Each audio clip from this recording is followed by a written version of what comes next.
కురుక్షేత్ర యుద్ధం తర్వాత కృష్ణుడు ద్వారకకి బయలుదేరతాడు. అప్పుడు కుంతి కృష్ణుడిని హస్తినలో మాతో ఉండమని ప్రార్థిస్తుంది.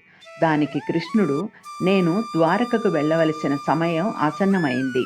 నీవు ఇంకేదైనా వరం కోరుకోమని చెబుతాడు. దానికి కుంతి, కృష్ణ, నాకు అత్యంత కష్టతరమైన జీవితాన్ని మరియు దుఃఖాన్ని ఇవ్వమని ప్రార్థించగా కృష్ణుడు ఆశ్చర్యపోయి, నీవు భర్తను పోగొట్టుకొని పిల్లలతో ధృతరాష్ట్రుని చెంత చేరావు. దుర్యోధనుడు లక్క ఇంట్లో చంపాలని చూశాడు. ఎన్నో అవమానాలు కష్టాలు ఎదుర్కొని ఆఖరికి యుద్ధంలో గెలిచి నీ పుత్రులు రాజ్యాన్ని ఏలుతున్నప్పుడు రాజమాతగా సుఖంగా ఉండకుండా కష్టాలను ఎందుకు కోరుకుంటున్నావు అని అడుగుతాడు.